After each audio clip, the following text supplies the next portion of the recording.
Assalamualaikum everyone. I hope you're all okay and fine and in the best of health.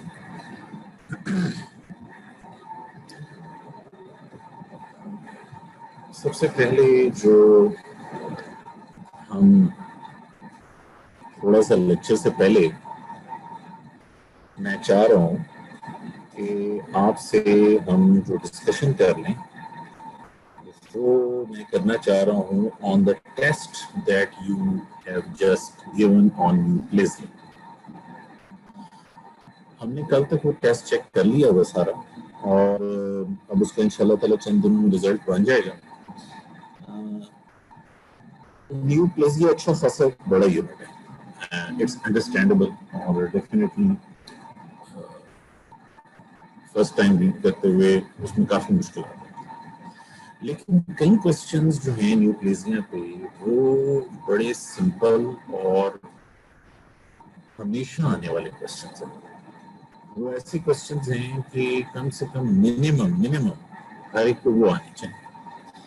उनमें एक question था जो मैं आप लोगों से शेयर करना चाह रहा हूँ, यह आपकी बुक है रॉबिन्स की, और रॉबिन्स की बुक में ये टेबल बना हुआ है और ये क्वेश्चन था what is the difference between benign and malignant tumour, 2.5 marks है। तो आप समझिए ये एक ज्योमेट्रिकल नंबर्स थे, ग्रामेटिकल नंबर्स थे, इसके अंदर सिंपल 4 पॉइंट्स थे और वो आपने 4 पॉइंट्स जरूरी नहीं कि जितने टेबल में लिखा हुआ ये सारा लिखना है। अगर आप इसको भी ब्रीफ करके लिखना चाहें, फॉर एग्जांपल इसमें डिफरेंशिएशन में बेनाइन में सिर्फ वेल डिफरेंशिएटेड और मैलिग्नेंट में some lack of differentiation, rate of growth slow and fast, और लोकल इन्वेजन जो है वो सिंपल आप लिख लें, मेटास्टेसिस एब्सेंट है और मैलिग्नेंट में फ्रीक्वेंट है। मतलब ये एक सिंपल मैं एक क्वेश्चन की मिसाल दे रहा हूँ, मैं बाकी क्वेश्चंस की मिसाल नहीं देना चाह रहा।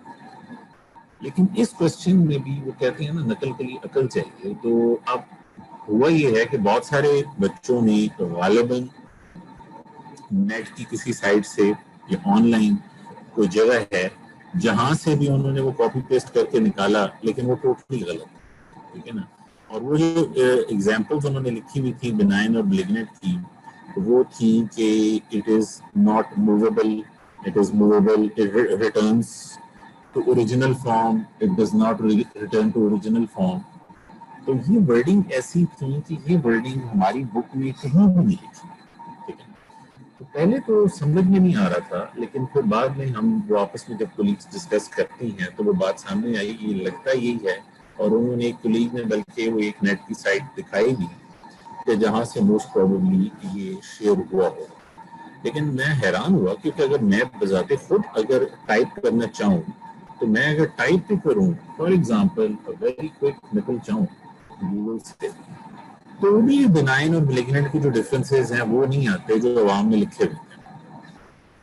तो इस वक्त न्यूक्लियसिया जो है वो अगर प्रिपरेशन का लिहाज से देखा जाए तो फिलहाल तो इसमें काफी कमजोर, ठीक है, और इसके अंदर अभी आपको काफी ज्यादा मेहनत की जरूरत है। बहरहाल वो एक अलग टॉपिक है और वो फिर इंशाल्लाह ताला बाद में जब उसकी रिविजन होगी तो फिर हम उसको जो है वो देखेंगे, ठीक है। अच्छा, फिलहाल मैं दूसरी चीज पे आना चाह रहा हूँ जो हम आज का लेक्चर है। आज के लेक्चर से पहले मैं सबसे पहले before we move forward to today's lecture, हम लास्ट टाइम जब हमने लेक्चर स्टार्ट किया था तो we started with the parasitology, और हमने पैरासाइटोलॉजी का जो है वो इंट्रोडक्शन किया था और उसमें हमने डिफाइन किए थे व्हाट आर पैरासाइट्स, ठीक है। हमने पैरासाइटोलॉजी के बारे में बात की थी कि पैरासाइट्स जो हैं वो ह्यूमन बीइंग में डिजीज कॉज करती हैं, और ब्रॉडली मैंने कहा था कि 2 टाइप्स की, या प्रोटोजोन जो सिंगल सेल्ड है और एक मल्टी सेलुलर है जो हेलमिंथ कहलाती है। और फिर मैंने इसमें, क्योंकि I don't want to go into details, मैं बेसिकली आज के लेक्चर पे आना चाह रहा हूँ। तो before I go forward to today's lecture we need to understand some basic things. Madam जो लेक्चर आपका ले रही है वो इंटेस्टाइनल प्रोटोजोआ ले रही है, और जो मैं लेक्चर आपका ले रहा हूँ वो ले रहा हूँ ब्लड एंड टिश्यू फ्लैजिलेट्स में। तो ब्लड एंड टिश्यू फ्लैजिलेट्स में जाने से पहले मैंने आप लोगों को कहा था कि जो भी पैरासाइट आप पढ़ेंगे, अगर आपने उसकी पैथोजेनेसिस को समझना है तो आपको उसकी लाइफ साइकिल का आइडिया होना चाहिए, ठीक है। और मैंने आपको ये भी कहा था कि लाइफ साइकिल में डिफरेंट फॉर्म्स होती हैं, different forms which we need to understand. मैंने आपको कहा था कि ये जो सामने बनी हुई है स्लाइड, इसमें ये जो नीचे की तरफ आपकी जो डायग्राम्स नजर आ रही हैं, ठीक है, इसमें जो ये आपके सामने पिक्चर आ रही है, ये ट्रोफोजाइट एंड सिस्ट की है, ये इंटेस्टाइनल आपके जो प्रोटोजोआ होते हैं वो होते हैं। On the other hand if you see on the left side, तो इसमें आप देख सकते हैं कि you can see these forms, ये फ्लैजेलेटेड फॉर्म्स हैं और ये अनफ्लैजेलेटेड फॉर्म। तो ये जो फ्लैजेलेटेड फॉर्म्स होती हैं ये एपीमेस्टिगॉट्स या ट्राइकोमेस्टिगॉट्स हैं, और दूसरी फॉर्म जो है वो एमेस्टिगॉट।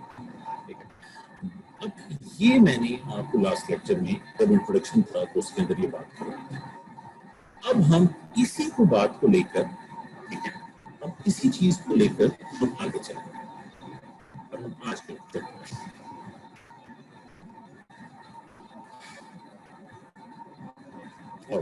आज का लेक्चर जो है वो ब्लड एंड टिश्यू प्रोटोजोआ पे ही है। लेकिन हमने जब लास्ट लेक्चर लिया था ब्लड एंड टिश्यू प्रोटोजोआ में, तो मैंने आपको कहा था कि ब्लड एंड टिश्यू प्रोटोजोआ के चैप्टर में 4 पैरासाइट्स, नंबर 1 स्पोरोजोआ होते हैं, नंबर 2 फ्लैजेलेट्स होते हैं। और जो स्पोरोजोआ होते हैं उनमें 2 टाइप्स हैं, प्लाज्मोडियम एंड टॉक्सोप्लाज्मा, और एक फ्लैजेलेट्स होते हैं जिसमें ट्राइपेनोसोमा और लिशमीनिया। लास्ट लेक्चर में हमने स्पोरोजोआ में we went through Plasmodium and toxoplasma.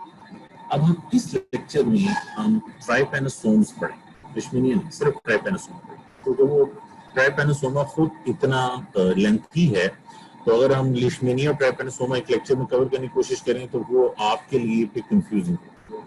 तो इट्स बेटर कि आप पहले ट्राइपेनोसोम्स को अच्छे तरीके से देख लें and then you move forward to लिशमीनिया।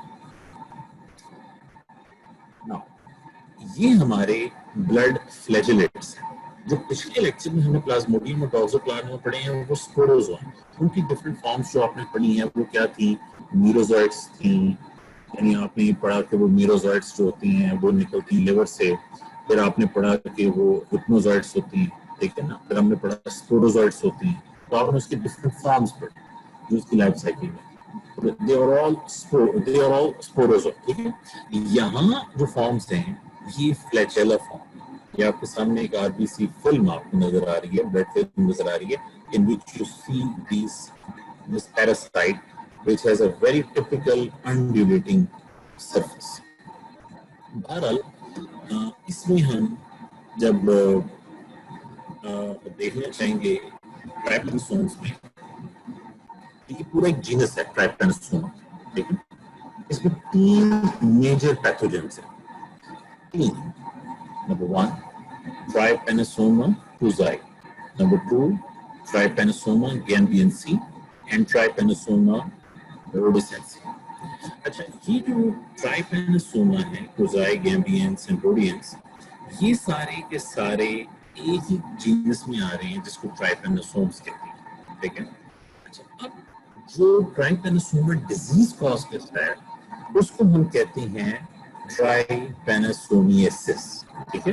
तो इसका मतलब है कि जो हम पैथोजन पढ़ रहे हैं वो ट्राइपेनोसोम, एंड जो डिजीज वो कॉज कर रहा है वो ट्राइपेनोसोमियासिस कर रहा है। अच्छा, ये जो ट्राइपेनोसोम पूरा ग्रुप है ये 2 टाइप के डिजीज कॉज करता है, ठीक है। एक जो है उसको हम कहते हैं द अफ्रीकन ट्राइपेनोसोमियासिस, और एक डिजीज है उसको हम कहते हैं द अमेरिकन ट्राइपेनोसोमियासिस, ठीक है। तो अगर हम इसको लेके यूं चलेंगे तो मैंने आपको कहा था कि पैरासाइट्स में हर इंडिविजुअल पैरासाइट पढ़ना बड़ा आसान लगता है, ठीक है, उसकी लाइफ साइकिल समझना, लेकिन बाद में आहिस्ता आहिस्ता चलते चलते हर एक की लाइफ साइकिल्स है तो सब कुछ मिक्स होता है। तो इसमें आपकी कंसेप्ट क्लियर होना चाहिए। अभी तक आप ये जो चैप्टर पढ़ रहे हैं इसमें सारे के सारे ये ब्लड एंड टिश्यू फ्लैजेलेट्स हैं। और अब हमारे सामने जो ट्राइपेनोसोम्स हैं जो डिजीज कॉज कर रहे हैं वो हमारे सामने ये अफ्रीकन ट्राइपेनोसोमियासिस और एक अमेरिकन, ठीक है। अच्छा, जो अफ्रीकन ट्राइपेनोसोमियासिस है उसको हम स्लीपिंग सिकनेस भी कहते हैं, ठीक है। और इसको ये जो स्प्रेड करता है, जो वेक्टर है, जैसे मलेरिया में आपने पढ़ा था फीमेल एनाफिलिस मॉस्किटो, तो जो अफ्रीकन ट्राइपेनोसोमियासिस है ये sleeping sickness, it is transmitted by CC fly, इसमें टी साइलेंट है दो, ठीक है, सीसी फ्लाई, और it is caused bye Trypanosoma brucei rodents and Trypanosoma brucei gambians.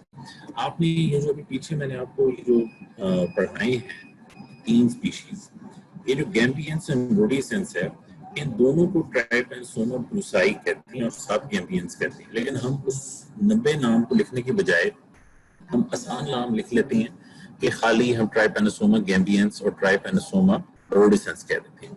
इसलिए यहाँ जो है हमने वो पूरा नाम लिखा तो हुआ है, लेकिन आप देखिए कि ये जो 3 स्पीशीज हैं, इनमें ये जो 2 स्पीशीज हैं, ये दोनों जो नीचे, ये दोनों अफ्रीकन ट्राइपैनोसोमियासिस कॉज कर रही है, जिसको हम स्लीपिंग सिकनेस कह रहे हैं, और ये दोनों आर ट्रांसमिटेड बाय द सीसी फ्लाई।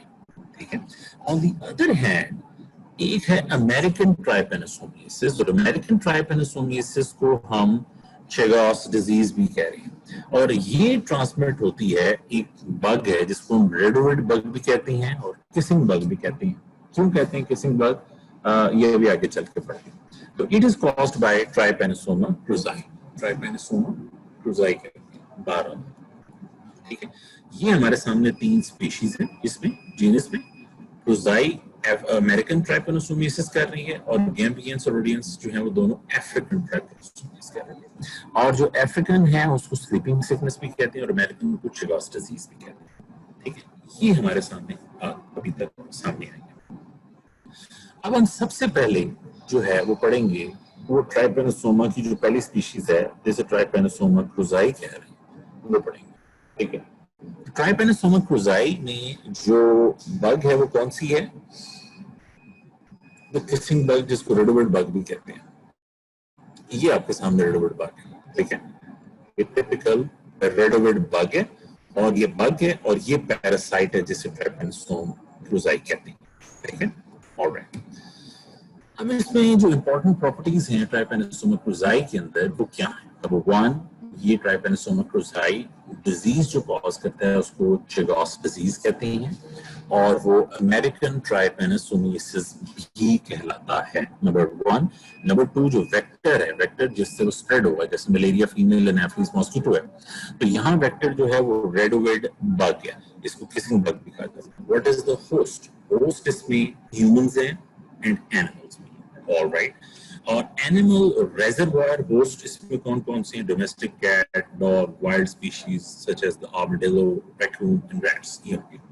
तो ये हमारे सामने इसकी जो एक इनिशियल प्रॉपर्टीज हैं वो आपके सामने। इनमें से कोई भी पॉइंट आपका एमसीक्यू एससीक्यू में आए तो आप समझे इसके आपके 100% मार्क्स हैं, ज्योमेट्रिकल मार्क्स हैं।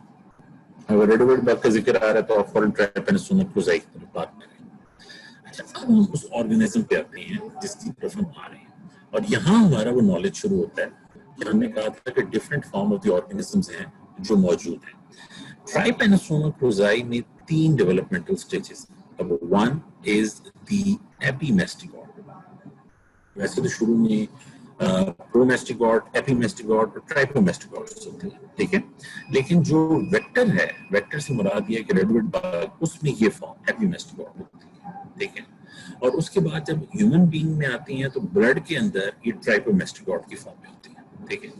लेकिन उसके बाद ये ब्लड से जब टिश्यूज के अंदर जाते हैं, मिसाल के तौर पर ये ब्रेन में, लिवर में और हार्ट में जब जाके ये सेटल डाउन होंगे तो वहां ये राउंड इंट्रासेलुलर फॉर्म बन जाती है, और उसको कहा जाता है एमेस्टिगॉट। तो हमारे सामने 3 फॉर्म्स हैं, एपीमेस्टिगॉट्स, ट्राइपोमेस्टिगॉट्स एंड द एमेस्टिगॉट्स। ये 3 फॉर्म्स हैं हमारे सामने। ये फ्लैजेलर प्रोटोजोआ है। फ्लैजेलर प्रोटोजोआ से मुराद ये है कि ये फ्लैजेला इनमें होता है, बहुत जरूरी है।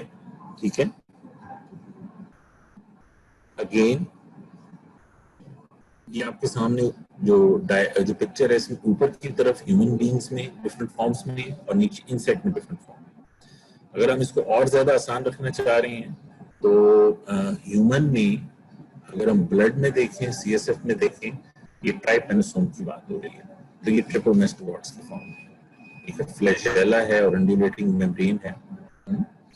और अगर हम ये रेडोविड बग में देखें, अभी सीसी फ्लाई को ना देखें क्योंकि वो तो हम उसमें बाद में पढ़ते हैं, तो ये एपीमेस्टिगॉट की फॉर्म है।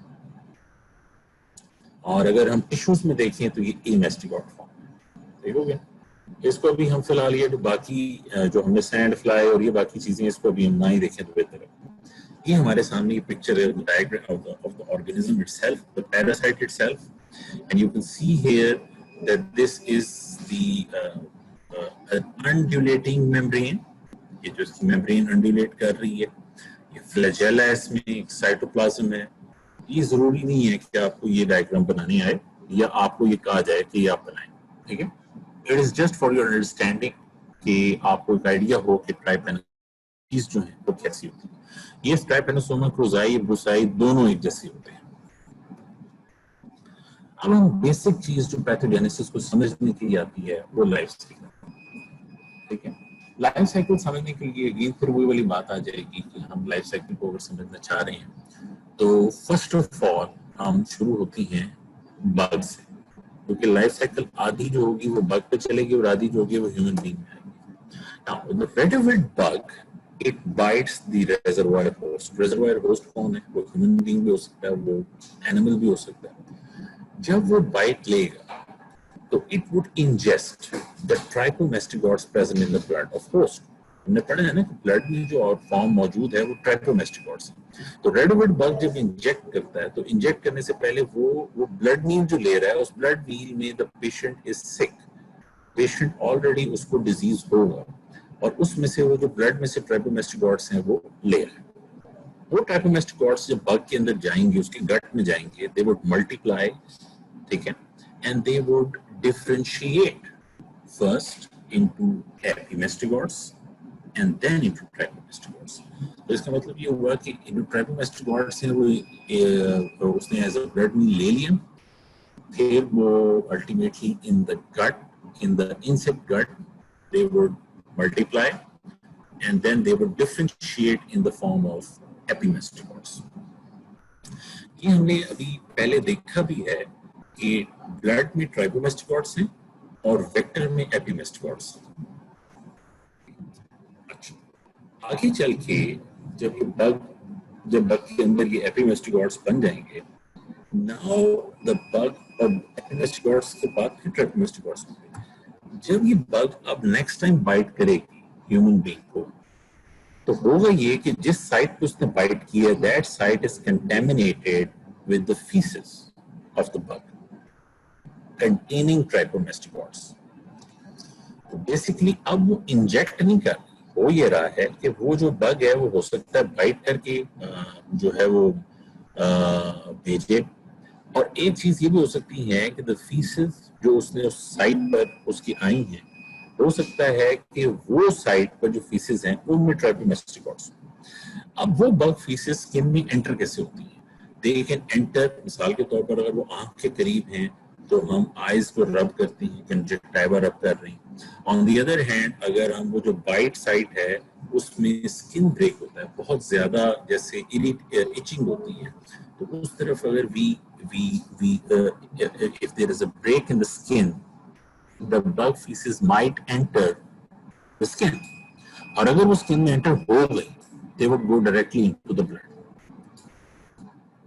The feces containing trichomastigotes, they enter the blood of the person. और जैसे वो ब्लड में एंटर होंगी तो अब उसमें वो होस्ट सेल में जब जाएंगी तो वहां वो ये नॉन फ्लैजिलेटेड फॉर्म्स बन जाएंगी, ठीक है? और ये जो सेल्स होते हैं, बहुत सारे सेल ह्यूमन बीइंग में इफेक्ट होते हैं, but the most important cells that are affected are the myocardial cells, the glial and reticuloendothelial cells. अभी तक ये सब चीजें जो आप पढ़ रही हैं, ये क्या पढ़ रही हैं? ट्राइपेनोसोमा स्पीशीज में ट्राइपेनोसोमा क्रूज़ाई पढ़ रही हैं. और ट्राइपेनोसोमा क्रूज़ाई जो है वो अमेरिकन ट्राइपेनोसोमियासिस है जिसमें वेक्टर रेडोविड बग है. जब ये साइकिल कंप्लीट होगा, मैं लाइफ साइकिल अभी रिपीट करता हूँ. अभी मैं आपके सामने सारा लाइफ साइकिल, अभी आगे डायग्राम आती है, मैं उसमें सारा रिपीट कर रहा हूँ. अगर हम इस लाइफ साइकिल को कंप्लीट करेंगे तो ए मेस्टिगॉट्स दोबारा ट्राइकोमेस्टिगॉट्स बनेंगे which would enter the blood and then they are going to be retaken by the reduviid bug. अच्छा, ये आपके सामने सारा लाइफ साइकिल है.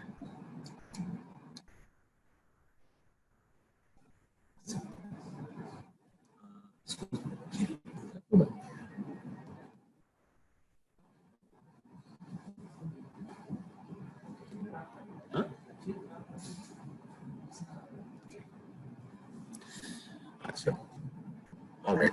This is the diagram in front of you, which is going to explain all the previous 5 to 6 slides जो आपके सामने थी. Number 1, ये Trypanosoma cruzi की बात हो रही है. ये अमेरिकन ट्राइपेनोसोमियासिस की बात हो रही है. इसमें जो वेक्टर है वो रेडोविड बग है. रेडोविड बग को हम ट्राइटोमाइन बग भी कहते हैं और ये इसलिए डायग्राम में आपके सामने ट्राइटोमाइन बग लिखा हुआ है. ठीक है, इसे किसिंग बग भी कहा जाता है. अगर हम इसको नंबर 1 से देखें तो what happens is that it takes a bite, और अगर वो बाइट ले रहा है तो यहाँ वो लेट से उसके फीसेस हैं जो भी हैं जो स्किन में एंटर होंगी, तो वो जो ट्राइपोमेस्टिगॉट्स हैं वो यहाँ स्किन में एंटर हो जाएंगी. ठीक है, और ट्राइपोमेस्टिगॉट्स जब स्किन में एंटर होंगी तो टिश्यूज में जब वो जाएंगी तो यहाँ वो राउंड सर्कुलर फॉर्म एमेस्टिगॉट्स बन जाएंगी.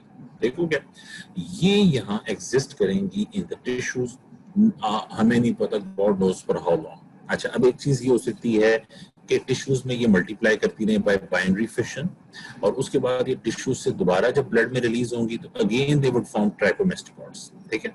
अच्छा, अब ये ट्राइपोमेस्टिगॉट्स रिलीज हो रही हैं, ये हो सकता है कि ब्लड से निकलकर ब्लड में जब रिलीज हो तो अगेन और टिश्यूज पे इफेक्ट करें. जब वो टिश्यूज पे इफेक्ट करेंगी दोबारा वो एमेस्टिगॉट्स बन जाएंगे, और हो सकता है कि वो यहीं पड़े पड़े they would be taken up again by the reduviid bug. जब वो ब्लड में लेगा तो ये ट्राइपोमेस्टिगॉट्स बग में चली जाएंगी.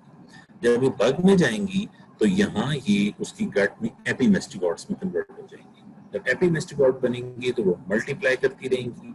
मल्टीप्लाई करने के बाद वो अगेन ट्राइपोमेस्टिगॉट्स बन जाएंगी, और ये अब ट्राइपोमेस्टिगॉट्स जो हैं ये रेडी हैं for to be sent again to the human. ठीक है, ये आपके सामने इसका लाइफ साइकिल है. इसमें 3 फॉर्म्स हैं, ट्राइपोमेस्टिगॉट, एमेस्टिगॉट और एपीमेस्टिगॉट. ब्लड में ट्राइपोमेस्टिगॉट है, टिश्यू में एमेस्टिगॉट है, और जब वेक्टर में जाएगा तो उसमें गट में ही एपीमेस्टिगॉट है. ये मैं सिर्फ इसलिए आपको फॉर्म्स बता रहा हूँ. द रीजन इज कि जब आगे दूसरी फॉर्म पढ़ेंगे, फिर आप आगे लिशमीनिया पढ़ेंगे, तो ये फिर कंफ्यूजन बड़ी क्रिएट होती है आपके ज़हन में कि ये किस में क्या चीज़ है. बहरहाल ये आसान, कोई मुश्किल नहीं है. ठीक है, आपके ज़हन सामने this is a complete cycle. अगर आप ये अपने सामने लाइफ साइकिल इस तरह का ड्रॉ भी कर लें, you don't need to draw the bugs, लेकिन अगर आप सिंपल इसको लेवल भी कर लें तो you would get the marks. यहाँ तक बात अगर क्लियर है, now let us see what is the pathogenesis. Life cycle तो हमने तकरीबन देख लिया. Trypanosoma cruzi infective form is introduced when infected bug feces are rubbed in the conjunctiva, the bite site or break in the skin. तो वो जो feces जब skin में enter होंगी तो वो जो infected form है वो आपके blood में enter होगी. जो site of entry है, जहाँ site of entry जहाँ feces थी, जहाँ skin break हुआ, जहाँ injury थी, वहाँ there would be a subcutaneous inflammatory nodule, उसको हम कहते हैं एशेगोमा. और एशेगोमा जो है ये अगेन एक एमसीक्यू पॉइंट है रिलेटेड विद ट्राइपेनोसोमा क्रुzi. ठीक है, this is a typical unilateral swelling of the eyelids. इसको हम रोमानोसाइन कहते हैं, और रोमानोसाइन अगेन ट्राइपेनोसोमा क्रुzi का कैरेक्टरिस्टिक साइन है, स्पेशली इन चिल्ड्रन. और ये जो प्राइमरी लीजन होती है इसमें फीवर है, लिम्फेडेनाइटिस होता है, and then spread to the blood and tissues. So this is a typical example. तो वो जो local site of injury है वहीं वो जो swelling हो रही है, और उस swelling को हम शेगोमा कह रहे हैं, और अगर वो eyelids पर है तो उसे रोमानोसाइन कहते हैं. अगेन हमने ये पढ़ा है कि इसमें ट्राइपोमेस्टिगॉट्स जब टिश्यूज के अंदर जाएंगे तो टिश्यूज में they would convert into एमेस्टिगॉट्स. Now these एमेस्टिगॉट्स they kill cells. जब ये सेल्स किल कर रहे हैं they can cause inflammation, खासकर consisting of mononuclear cells, और सबसे ज्यादा इसमें जो इफेक्ट होता है वो कार्डियक मसल होता है. ठीक है, इसके अलावा कार्डिक न्यूरोनल डैमेज होती है.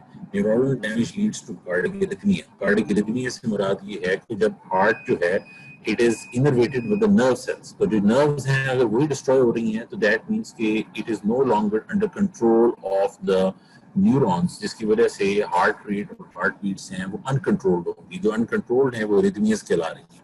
इसी तरह अगर neuronal control of the gut अगर खत्म हो जाएगा तो जो कोलॉन है उसमें टिपिकल टोन होती है, इट वुड आल्सो लूज. उसको हम कहते हैं मेगाकोलॉन. एसोफेगस में भी ऐसा ही होगा, उसे कहेंगे मेगा एसोफेगस। तो इसका मतलब है हमारे पास जो कार्डिक मसल है वो भी डिस्ट्रॉय हो रहा है, हमारे पास जो न्यूरोनल डैमेज है वो भी इसमें हो रही है, ठीक है। और जब एक्यूट फेज होता है, मिसाल के तौर पर अगर अमेरिकन ट्राइपेनोसोमियासिस में अगर पेशेंट के अंदर ये एक्यूट डिजीज फॉर्म में है, तो इसका मतलब ये है कि उसमें ब्लड में ट्राइपोमेस्टिकॉट्स भी होंगे और उस वक्त टिश्यूज में एमेस्टिकॉट्स भी होंगे, यानी कि ये बहुत इन्फेक्टिव स्टेज होगा।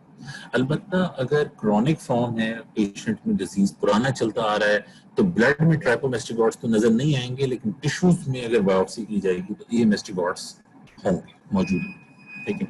ये हमारे सामने है। अच्छा, अब इसमें जो चिगोस डिजीज जो भी है, इसमें जो एक्यूट फेज है वो तकरीबन 2 महीने में रिजॉल्व कर जाता है और ज्यादातर इंडिविजुअल्स इसमें उसके बाद एसिम्प्टोमेटिक रहती है, but sometimes some of the patients में progress to the cardiac form and the megacolon form, जो भी हमने पढ़ी है कि कार्डिक इरिथमियाज हो रहे हैं या मेगाकोलॉन हो रहा है, तो ये सब पेशेंट्स में नहीं होता। Some progress to chronic form occurs in some of the patients. तो इसमें फिर जो डेथ होती है, it is usually due to cardiac arrhythmia and congestive heart failure. ज्यादातर ये डिजीज हो रहा है by the name indicates, America में, Central America, South America, primarily ये वहाँ होता है, रूरल एरियाज, जो देहाती एरियाज है। एक्यूट चिगोस डिजीज बड़ा रेयर है यूनाइटेड स्टेट्स में, लेकिन जो क्रॉनिक फॉर्म है, myocarditis, congestive heart failure, it is seen with, जो खासकर अमेरिका में जो इमिग्रेंट्स आते हैं लैटिन अमेरिका से, वहाँ हो सकता है, ठीक है। बहरहाल ये डिजीज पाकिस्तान का नहीं। अच्छा, ये रूरल एरियाज में ज्यादा क्यों होता है? इसकी वजह ये है that the red-ovid bug lives in the wall of rural huts and feeds at night. तो आम तौर पर ये बग वहीं होती है, ये जो रूरल हट होती हैं इनकी वॉल्स में मौजूद होती है। और इसको हम किसिंग बग क्यों कहते हैं? Because it bytes preferentially around the mouth और आईज। तो ये माउथ और आईज के अराउंड ही बाइट अक्सर लेती है, दैट्स व्हाई इसको रेड-ओविड बग को हम किसिंग बग भी कहते हैं। तो एक तो हमारे जहन में सामने बात क्लियर होगी कि एपिडेमियोलॉजी के हिसाब से in central and south America में ज्यादा कॉमन है, और वहाँ भी रूरल एरियाज में द रीजन इज की हट्स में है और माउथ और आईज के अराउंड प्रेफरेंशियली बाइट कर रही है। तो अब हमारे सामने जब हमने सारी पैथोजेनेसिस देख ली और हमारे सामने लाइफ साइकिल भी सारी आ गई, तो हम what would we say about the lab diagnosis? तो इसमें स्पेसिमेन क्या लिया जाएगा? ब्लड लेंगे। ब्लड जो अगर हम लेते हैं तो उसमें हम क्या करेंगे? एक थिक फिल्म बनती है, थिन फिल्म बनती है। मैंने आपको लास्ट लेक्चर में बताया था कि थिक फिल्म कैसे बनती है, थिन कैसे बनती है। दोनों में ये होता है कि जो माइक्रोस्कोपिक स्लाइड होती है, हम उसके ऊपर ब्लड का ड्रॉप लेते हैं और कवर स्लिप की एज से हम उसको, जो कवर स्लिप की एज है उसको हम उस माइक्रोस्कोप स्लाइड के ऊपर चला देते हैं। तो वो जो ब्लड है वो उसका एक पूरी फिल्म बन जाती है। उसको हम कहते हैं that it is a thick a thin film. अच्छा, तो इसमें जो स्पेसिमेन माइक्रोस्कोपी है वो जमजा स्टेन की जाती है और उसमें फिर हम ब्लड में क्या देखेंगे? द ट्राइपोमेस्टिकॉट्स। द रीजन इज ट्राइपोमेस्टिकॉट क्यों नजर आएंगे, एमेस्टिकॉट क्यों नजर नहीं आएंगे? एमेस्टिकॉट होते ही टिश्यू में, ब्लड में नहीं होते, ठीक है। अच्छा, मसला ये है कि अक्सर केसेस में ट्राइपोमेस्टिकॉट्स बहुत ज्यादा ब्लड में नहीं होते, ठीक है। और जब ब्लड में इतने नहीं होंगे तो हम ब्लड का जो टेस्ट करेंगे तो अक्सर ऐसा भी हो सकता है कि वो नेगेटिव हो। तो उसमें फिर ये किया जा सकता है कि हम टिश्यू स्पेसिमेन ले सकते हैं। तो bone marrow specimen, bone marrow biopsy ली जा सकती है या मसल बायोप्सी ली जा सकती है। अगर मसल बायोप्सी या बोन मैरो बायोप्सी ली जाएगी तो उसमें टिश्यू में क्या नजर आएगा? उसमें हमें एमेस्टिकॉट नजर आएगी जो राउंड फॉर्म में होते हैं, ठीक है। अच्छा, इसमें एक लफ्ज लिखा हुआ है कल्चर। पहली बात तो ये है, एक बात ज़हन में रख लें, मैंने बात एक बात, कुछ बातें होती हैं कॉमन सेंस की। पूरी पैरासाइटोलॉजी में जब आप कल्चर नहीं कर रहे हैं, ठीक है, ये जो ब्लड में कॉन्की का जिक्र आप करती हैं, क्लड का जिक्र करती हैं, ये सिर्फ बैक्टीरियोलॉजी के लिए है। ये कल्चर का वर्ड ना आपने वायरसेस में यूज करना है, क्योंकि अब अल्हम्दुलिल्लाह आपका जो नेक्स्ट टेस्ट आ रहा है वो वायरोलॉजी का आ रहा है, ठीक है ना। तो मेहरबानी करके उसमें आपने कल्चर वाला वर्ड जो है ना वो ब्लड में कौन की नहीं यूज करना, चाहे एक लफ्ज भी ना आता हो। मैं वैसे मशवरा दे रहा हूँ, तो आपने जो यूज करना है वर्ड वो हर यूनिट के अंदर डिफरेंट है। तो पैरासाइटोलॉजी में आप अभी तक देख रहे हैं कि या तो स्टूल स्पेसिमेन लिया जा रहा है या ब्लड सैंपल लिया जा रहा है, और ब्लड सैंपल को हम स्टेनिंग करके उसकी डिफरेंट फॉर्म्स देख रहे हैं, ठीक है। तो यहाँ हम क्या कर सकते हैं? ये जो कल्चर का वर्ड अगर यूज हुआ है, इसमें बेसिकली ना एक और तरीका होता है।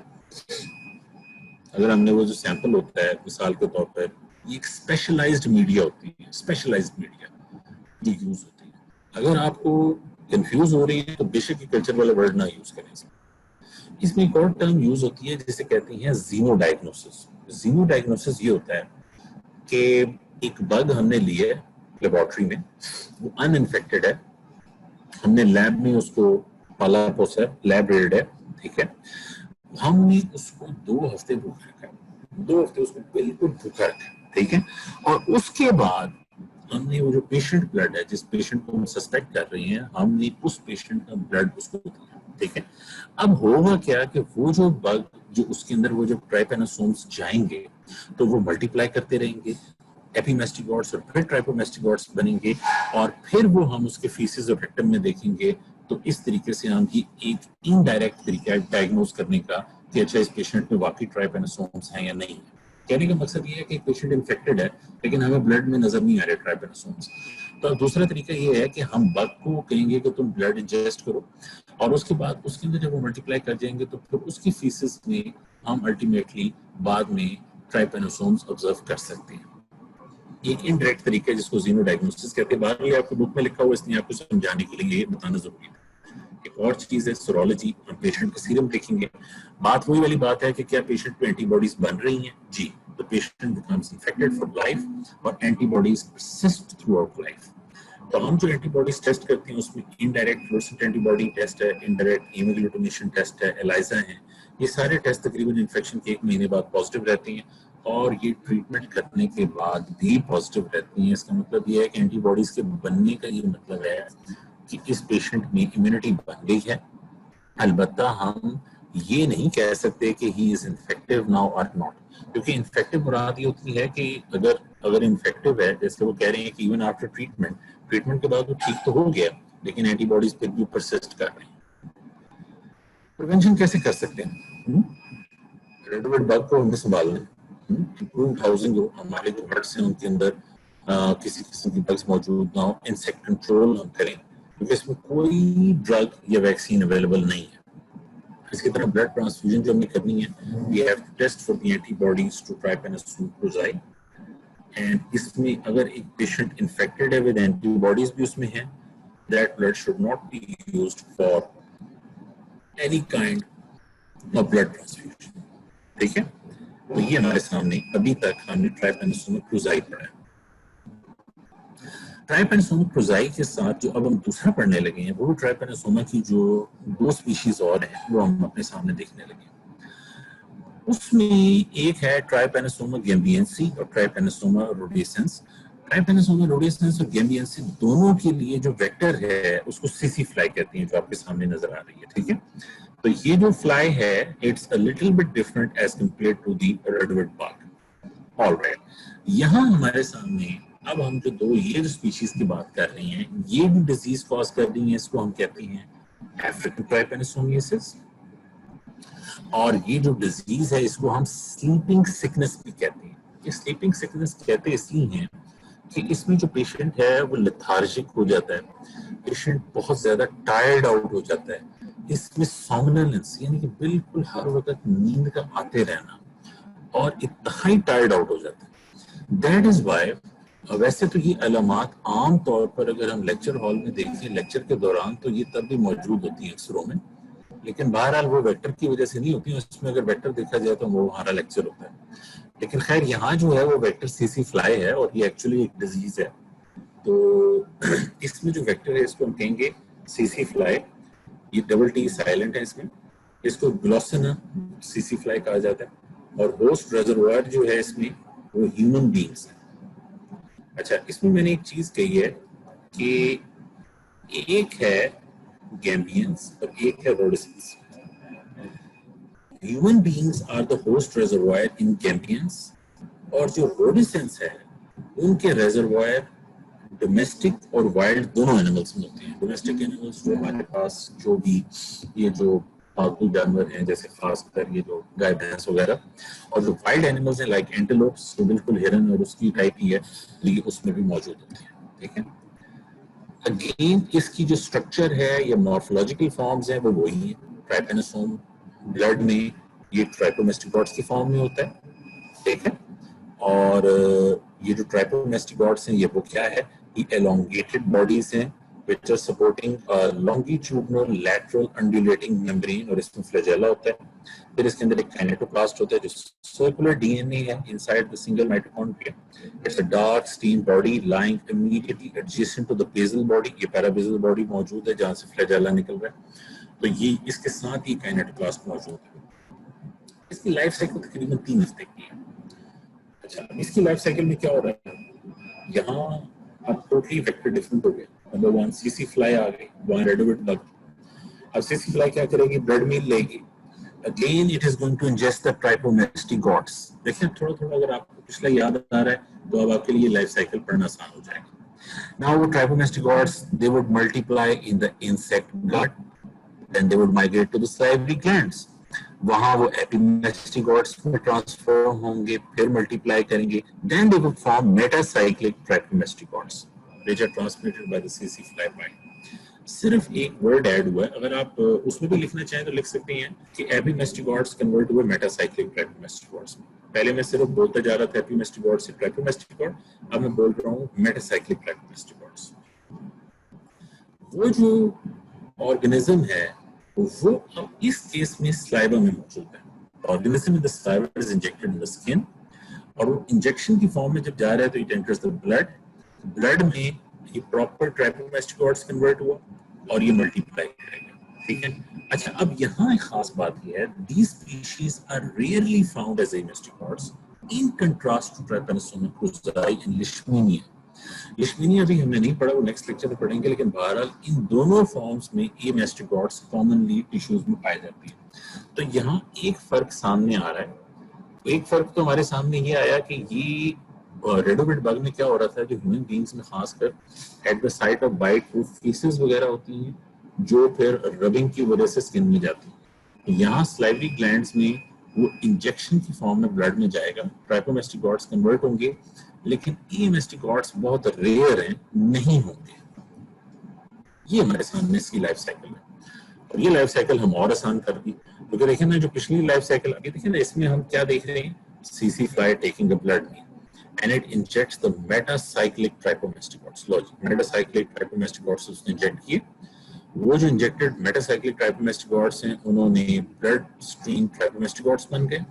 ये जो ब्लड स्ट्रीम ट्राइपोमेस्टिगॉट्स हैं ये मल्टीप्लाई करेंगे और पूरे बॉडी में मल्टीप्लाई करके ये शिफ्ट होते रहेंगे वेरियस बॉडी फ्लूइड्स में, ब्लड में, लिम्फ में, स्पाइनल फ्लूइड में, यानी कि सीएसएफ में भी जा सकते हैं, और ये यही रहेंगे। और यहाँ से they are taken up again by the सीसी फ्लाई। वो जब इंजेस्ट करते हैं तो ये फिर अगेन प्रोसाइक्लिक ट्राइपोमेस्टिगॉट्स बनते हैं, और प्रोसाइक्लिक ट्राइपोमेस्टिगॉट्स फिर एपिमेस्टिगॉट्स बनते हैं, एपिमेस्टिगॉट्स फिर मेटासाइक्लिक ट्राइपोमेस्टिगॉट्स बनते हैं। Now they are ready for the next one. अच्छा देखिए, अगेन अगर आप इसको देखिए, यहाँ आप इधर जो ह्यूमन बींग्स में वो दो फॉर्म्स नहीं देख रहे, जो पिछली में देख रहे थे आप, ये आप देख रहे थे ट्राइपेनोसोमा क्रूज़ाई में।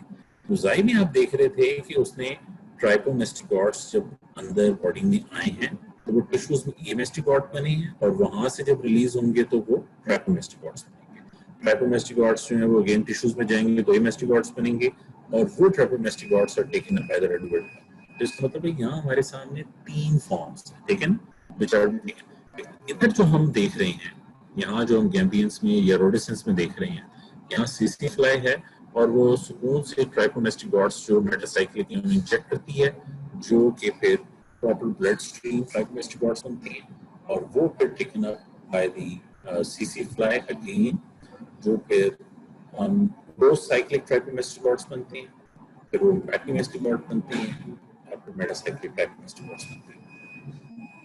अगर बिलफर्ज कई दफा आप मिक्सअप हो जाएं और बिलफर्ज आपके ज़हन में हो कि भाई हमें ये पूरा याद नहीं आ रहा, तो आप इतना लिख लें कि ये ट्राइपोमेस्टिगॉट्स हैं ब्लड में, and when they are taken up by the bug तो वो ट्राइपोमेस्टिगॉट्स एपिमेस्टिगॉट्स में कन्वर्ट होते हैं और फिर ट्राइपोमेस्टिगॉट्स में कन्वर्ट होती हैं।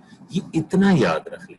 फर्ज करें आपको नहीं याद आ रहा मेटासाइक्लिक और प्रोसाइक्लिक और मेरा मतलब ब्लड स्ट्रीम, ये नहीं याद आ रहा, तो नो इशू। लेकिन आपकी जो फॉर्म्स हैं, जो आपकी डेवलपमेंटल स्टेजेस हैं, वो आपको पता होना चाहिए, उसमें आपकी कंफ्यूजन नहीं होनी चाहिए। अब अगेन वही वाली बात, पैथोजेनेसिस में हम अपने आगे लाइफ साइकिल तो हमने देख लिया। इन्फेक्टिव ट्राइपेनोसोम्स और ट्राइपेनोसोमा, जी हमारे सामने क्या सवाल है?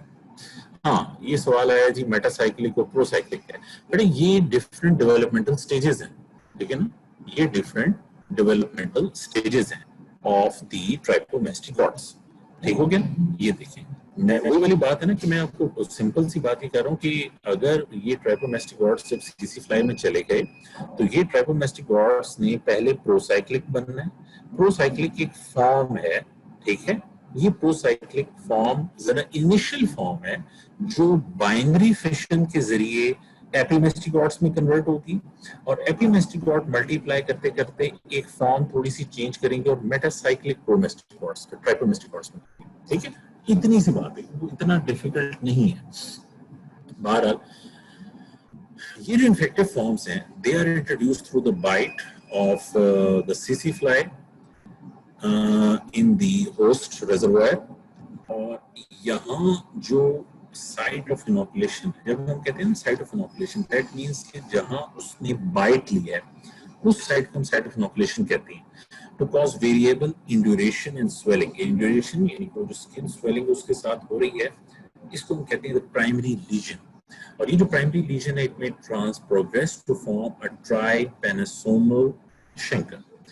अगेन जो हमने शेगास डिजीज में कहा था, वो जो इनिशियल साइट ऑफ इनोकुलेशन है, उसको हमने कहा था शेगुमा, और यहाँ हम कह रहे हैं ट्राइपेनोसोमल शंकर, ठीक है। ये जो अफ्रीकन फॉर्म है, it multiplies extracellularly as trichomastigotes as well as in the lymphoid tissue. तो ये जो lymph nodes हैं उसमें स्प्रेड करती हैं, ब्लड स्ट्रीम में स्प्रेड करती हैं, और उसके बाद in the terminal stages and form में ये सीएनएस में भी चली जाती है, और वहाँ ये टिपिकल स्लीपिंग सिकनेस सिंड्रोम बनता है, जो लैसीट्यूड, इनएबिलिटी टू ईट, खाने का दिल नहीं चाह रहा, थकावट है हर वक्त, टिश्यू वेस्टिंग और unconsciousness, and ultimately it leads to death. तो जो सीएनएस इन्वॉल्वमेंट है वो अफ्रीकन ट्राइपेनोसोमियासिस से बहुत ज्यादा है। आप नोट करें कि चेगास डिजीज में जो ज्यादा इन्वॉल्वमेंट थी वो कार्डिक मसल्स की थी और जीआईटी ट्रैक्ट की थी, लिहाजा उसमें कार्डिक एरिथमियाज थे, मेगाकोलॉन थी, मेगाएसोफेगस था। अफ्रीकन ट्राइपेनोसोमियासिस में सीएनएस की इन्वॉल्वमेंट ज्यादा है, इसीलिए वो सारी थकावट और सब कुछ जो है वो उसमें आ रहा है। इसमें एक चीज ध्यान में रखिए कि जो रोडिएसेंस है, it appears in the CSF in about 1, और जो गैम्बियंस है वो सेवरल मंथ्स के बाद अपीयर होता है, और दोनों बहुत स्मॉल नंबर्स में अपीयर होती है। जो गैम्बियंस इंफेक्शन इज क्रॉनिक, और ये जो इंफेक्शन है it leads to progressive diffuse meningoencephalitis with death from the sleeping syndrome usually in 1 to 2 years। तो ये जरा बड़ा एक डेथली डिजीज है जिसके अंदर अल्टीमेटली ब्रेन जो मेनिंजोएन्सेफेलाइटिस है उसकी वजह से डेथ होकर होती है। इसमें जो on the other hand, the more rapidly fatal rhodesians produces somnolence and coma only during the final weeks of a terminal infection. तो जो गैम्बियंस है इसमें तो 1 से 2 साल लगते हैं, जो रोडेसेंस है उसमें भी टाइम इससे जरा कम लगता है, लेकिन इसमें होता ये है कि जो फाइनल वीक्स हैं उसमें रैपिडली पेशेंट डेथ डाई होता है, ठीक है।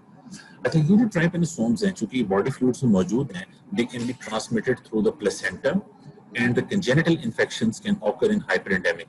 तो इसलिए वो एरियाज अफ्रीका में, खासकर वो एरियाज जहाँ ये ज्यादा मौजूद हैं, तो उन जगहों में ये जो ट्राइपेनोसोम इन्फेक्शंस हैं ये आम तौर पर congenital इन्फेक्शंस भी कॉज करते हैं। कुदरती बात है अगर मदर को है तो वो चाइल्ड को भी हो जाएगी। एक खास बात जो क्रोजाई में नहीं थी और ये जो गैम्बियंस और रोडेसेंस दोनों में है, वो ये है कि इनमें जबरदस्त एंटीजेनिक वेरिएशन है। So this African trypanosome complex of the Brucei complex, it is remarkable that they undergo antigenic variations through a series of genetically controlled surface glycoproteins। तो इनके ऊपर जो ऑर्गेनिज्म है उसके ऊपर जो ग्लाइकोप्रोटीन्स हैं, they are continuously undergoing antigenic variation, और इस वेरिएशन की वजह से successive waves of parasite are each covered with a distinct coat. तो इसका मतलब है आपका बॉडी जो है वो प्रॉपर इम्यून रिस्पांस लॉन्च कर ही नहीं सकता against this African this ब्रूसाई complex. This process is due to genetically induced changes of the surface glycoproteins.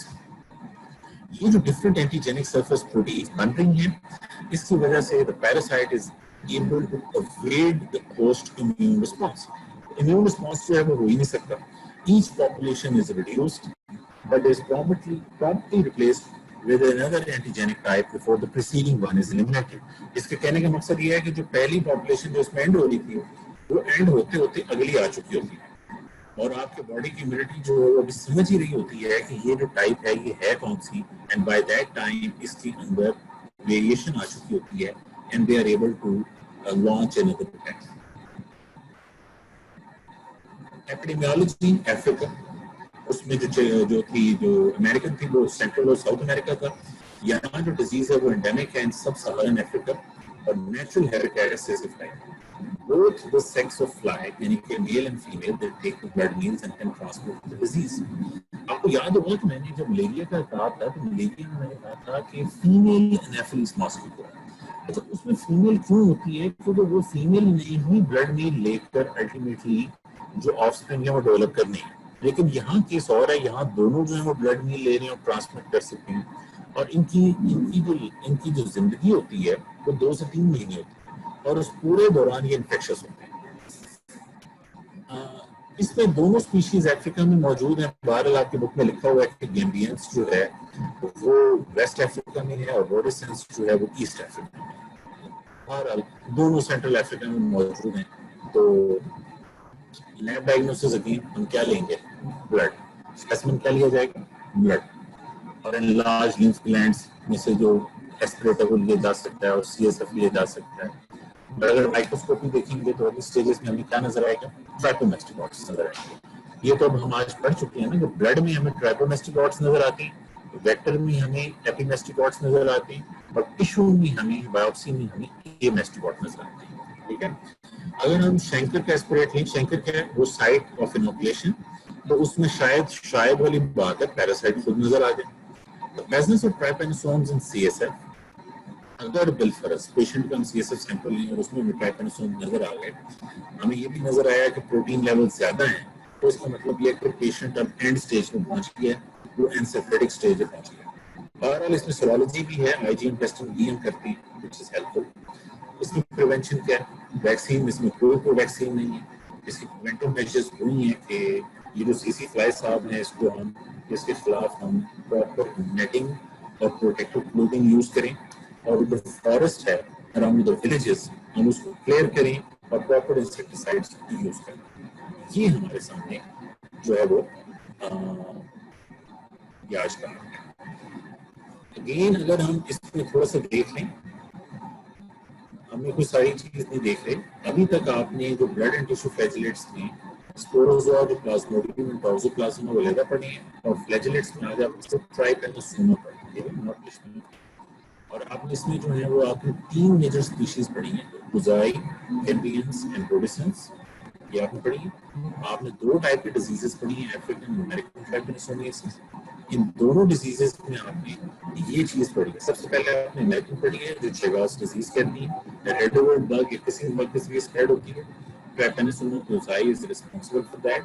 दूसरा आपने अमेरिकन अफ्रीकन ट्राइपेनोसोमियासिस पढ़ी है जो कि स्लीपिंग सिकनेस कॉज करती है और वो सीसी फ्लाई से स्प्रेड होती है और वो रोडेसेंस एंड गैम्बियंस स्प्रेड करती है। ठीक है, और इनमें आपने आगे चल के जो पढ़ा है वो इनकी लाइफ साइकिल्स पढ़ी हैं।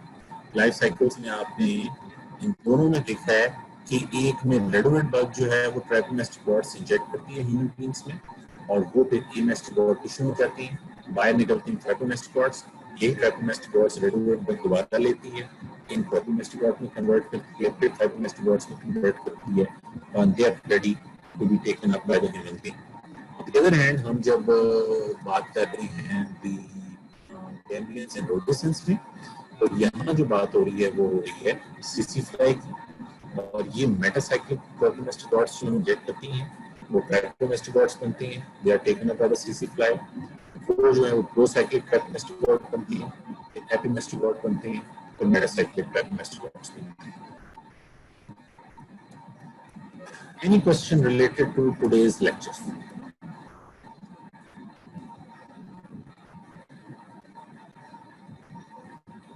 ये आपके सामने एक क्वेश्चन है एंड आज के लेक्चर से रिलेटेड है। Your patient is a 20-year-old man while playing soccer experienced palpitation and dizziness. Palpitation क्या होता है? अचानक दिल की धड़कन बहुत तेज हो जाती है, dizziness जो चक्कर आ रहे हैं, ठीक है? The electromyogram shows right bundle block plant. क्या बात है? Holter monitoring shows multiple runs of ventricular tachycardia. आप कहेंगे ये तो मेडिसिन का सवाल आ गया। वेंट्रिकुलर मायोकार्डियल बायोप्सी परफॉर्म हुई। अभी देखो समझ नहीं आ रही कि सवाल कहाँ जा रहा है। Microscopic examination revealed a lymphocytic inflammatory process and surrounding areas containing amastigotes. अच्छा, ए मेस्टिगॉट्स, चलो इतनी समझ आ रही है कि अब सवाल कहीं हमारे से। The patient was born in rural El Salvador. अच्छा, एल सल्वाडोर वैसे सेंट्रल अमेरिका में है। बहरहाल अब आपसे ये तो नहीं कहा जाएगा कि आप पूरी दुनिया की ज्योग्राफी जो है वो याद करें एंड लेकिन इसमें जो चीज हिंट है आपके सामने, बहुत बड़ा हिंट है, बहुत बड़ा हिंट है, वो है मायोकार्डियल बायोप्सी। ठीक है, बहुत बड़ा हिंट। और डेफिनेटली हर एक ने जो जवाब दिया वो ठीक है। यस, इसमें चॉइसेस थी लिशमीनिया, प्लाज्मोडियम फैल्सिपेरम, टॉक्सोप्लाज्मा गोंडाई, ट्राइपेनिसोमोकोसाई, ट्राइपेनिसोमोकोजाई। तो मैंने आपको कहा था कि ट्राइपेनिसोमोकोजाई में जो मेन सिम्टम्स है वो हार्ट से रिलेटेड है। तो ये क्लिनिकल क्वेश्चन होता है। देखिए कई दफा ऐसा होता है कि इसी क्वेश्चन को हम कितना लंबा नहीं बनाएंगे, हम इसमें से दरम्यान में एक दो लाइनें काट दें, ठीक है ना, और वो काटने के बाद फिर आपको क्वेश्चन बनाना। इसलिए जरूरी नहीं होता हर दफा कि हम आपको वो वैसे के वैसे बना के दें। तो लेकिन आपके सामने यहाँ से क्लिनिकल फाइंडिंग्स इसलिए हम आपको कहते हैं कि आपको आनी चाहिए कि ये आपको हेल्पफुल इस तरह देती है।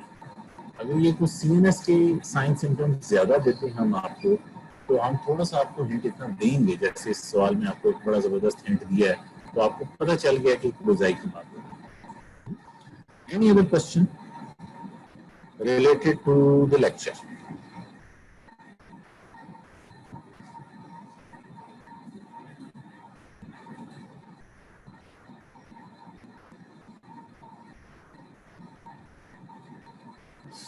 जी, जबरदस्त, इसमें तो सब समझ आ रही है।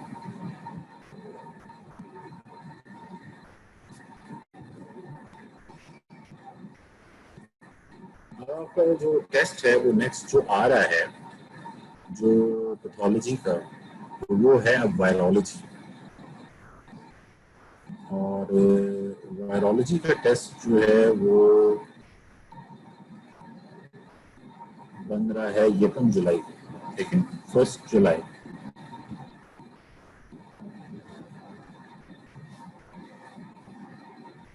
उससे भी रिलेटेड कोई क्वेश्चन पूछना है तो वो पूछ सकते हैं।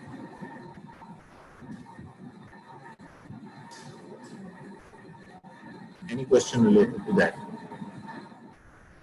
Feel free to ask.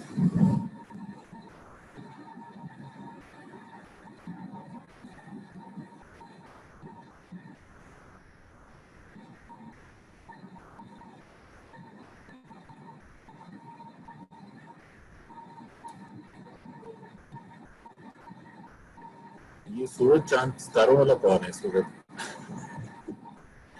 नहीं, बात तो सही कह रहे हैं, बात तो सही कह रहे हैं।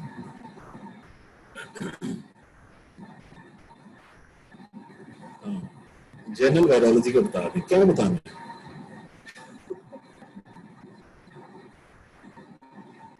पढ़नी है कि नहीं पढ़नी?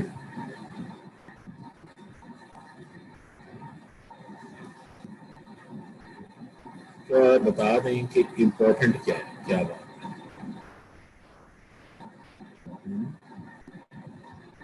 ये भी बात ठीक है, ये वाकई क्या पढ़ना है। देखिए उसमें ना आपके बुक में जो चैप्टर्स है ना, उनमें सबसे मेन जो ज़हन में रखी है, एक मैं आपको थोड़ा सा ज़रा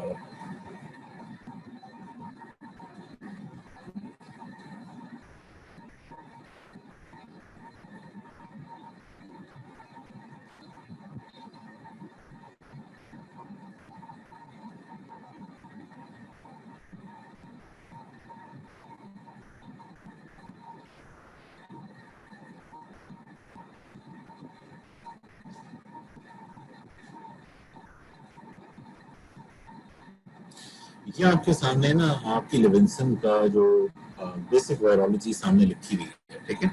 इसमें ना आप ये देख लें कि सबसे मेन चीज जो है, ये चैप्टर्स तो वैसे लिखे सारे हुए हैं, लेकिन ये ज़हन में रखिए कि इसमें चैप्टर नंबर 28 स्ट्रक्चर आता है, ठीक है।